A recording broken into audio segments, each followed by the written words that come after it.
René Gayusté, c'est une architecte totalement originale en fait, dans l'histoire de l'architecture en France. Elle commence à exercer dans les années 60, à un moment donné où il n'y a quasiment pas de femmes architectes à l'époque, puisqu'il y a 1% de la profession en fait, qui est féminine. Donc c'est un épiphénomène finalement dans la production de l'époque.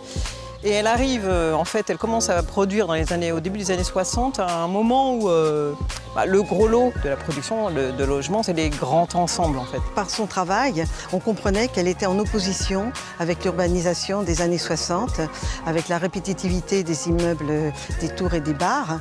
Elle a un vrai engagement par rapport à ça, c'est-à-dire qu'elle va se positionner pour faire du logement pour le plus grand nombre, mais autrement. C'est vraiment sa contribution à l'histoire de l'architecture. Elle a eu d'ailleurs de nombreux prix dans les 5 dernières années, à Berlin, à Londres et à Paris. René Gayusté, elle a travaillé donc à la Maladrerie, donc à Aubervilliers. Elle a aussi construit dans d'autres communes du département de la Seine-Saint-Denis, dans le centre-ville de Saint-Denis, dans le cadre de la ZAC Basilique. Elle a aussi travaillé à Villetaneuse. Et puis elle a aussi construit un collège qui est extrêmement intéressant à Montfermeil. Et son diplôme, c'est aussi un diplôme sur le logement à l'époque où, en fait, on n'enseignait pas le logement collectif. Donc elle est vraiment sur le devant de la scène. Elle a un engagement qui va devenir ensuite un engagement politique.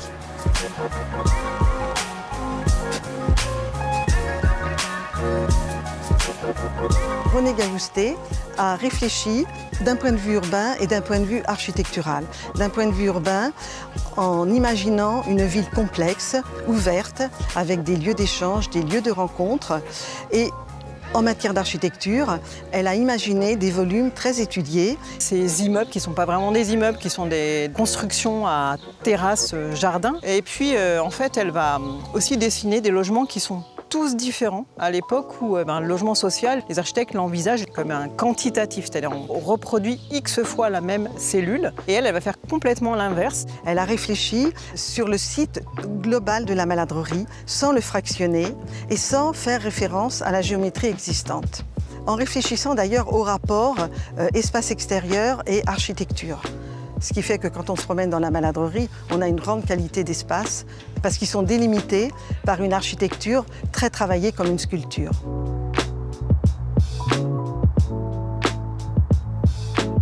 Dans ce projet, elle crée un maillage piétonnier très riche, fait de petits sentiers, de petits cheminements, de briques, de pavés, après qui vont relier entre eux des espaces plus identitaires qui rappellent un peu les vieux centres-villes anciens, dans lesquels on peut se perdre. Mais pour nous, c'est plein de charme. Elle était fascinée en fait par les villages anciens, les villes italiennes comme les villes traditionnelles espagnoles. Et elle avait toujours à cœur de retrouver un peu ces organisations vernaculaires d'une manière ou d'une autre. Et de faire des plans comme ça qui n'étaient pas hiérarchisés, avec des grands axes de circulation, mais plutôt trouver des cheminements où il y aurait des inattendus, des courbes, des découvertes. Et on a dans ce maillage piétonnier des circulations à couvert sous les bâtiments et des circulations à découvert. Mais le réseau est relié. Ça crée une sorte de convivialité d'espace auquel les habitants tiennent énormément. L'intérêt de ce quartier, c'est que c'est un quartier qui est conçu comme un parc habité, où la végétation a autant d'importance que le bâti. D'ailleurs, c'est un bâti qui est conçu en béton brut, c'est-à-dire en béton sans revêtement, parce que l'idée, c'était effectivement que la végétation dégouline dessus, en fait, prenne le dessus et camoufle le béton. Quand René Gayusté disait que son bâtiment serait terminé, une fois envahi par le végétal, cela évoque pour moi un grand sens du partage, parce que l'architecte offre aux habitants un bâtiment pour une partie du travail, et après, c'est l'habitant qui doit terminer l'œuvre de l'architecte.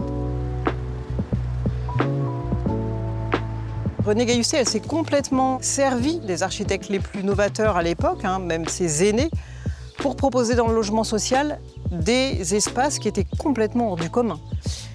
Et ce qu'elle a rajouté avec ça, c'est différencier tous les logements. C'est-à-dire qu'elle sort des formats quadrangulaires pour proposer des espaces en courbe, des espaces triangulaires. L'idée, c'est d'offrir dans une surface de logement HLM, c'est-à-dire de logement social qui est relativement réduite, l'impression d'espace. au-delà de la réalité de la surface. Et ça, ça marche extrêmement bien. René avait les principes suivants. Pas de cloison inutile qui ferme la perception du logement. On privilégie la surface du séjour et de la cuisine pour favoriser les échanges dans la famille et puis la relation au jardin. L'idée, c'est d'ouvrir au maximum le logement de manière à avoir des vues sur le jardin depuis l'entrée, c'est-à-dire d'offrir en fait à la fois la lumière, l'espace, des vues sur le jardin, de décloisonner en fait complètement le logement. Depuis 40 ans que j'habite la Maladrerie, je suis toujours émerveillée par mon logement. Je ne m'en lasse pas. J'ai toujours le regard porté sur les volumes parce que j'habite un logement en duplex et quand je lève le regard vers la double hauteur, j'ai une terrasse qui donne sur cette double hauteur.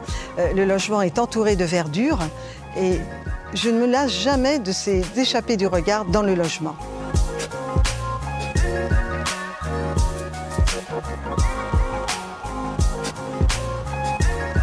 René Gailloustet trouvait que le rapport intérieur-extérieur était trop brutal et trop simpliste dans le cas des immeubles à façade droite. Et elle propose dans sa volumétrie un espace de transition très subtil en créant un espace extérieur qu'elle traite en terrasse-jardin. C'est à l'époque une des premières fois en France où on expérimente des terrasses avec 30 cm de pleine terre et sur lesquelles peuvent pousser toutes sortes de choses. C'est-à-dire que ça peut devenir aussi bien un jardin potager qu'un jardin d'agrément. On peut même faire pousser des arbres. Ce qui est intéressant, c'est que comme en dessous, il y a un logement, cette terre, en général, elle ne gèle pas, elle est tout le temps chauffée. Ça permet en été, si on arrose, d'apporter de la fraîcheur dans le logement. Du coup, c'est un espace de refuge contre les soucis de la vie. René Gailloustet arrive à des dispositions qui, actuellement, sont extrêmement pertinentes dans le cadre du climat que nous vivons aujourd'hui. C'est-à-dire que tous ces jardins-là créent un écosystème qui est extrêmement propice, finalement, à supporter la chaleur en ville. Avec la Maladrerie, elle a créé un rêve de ville pour les habitants.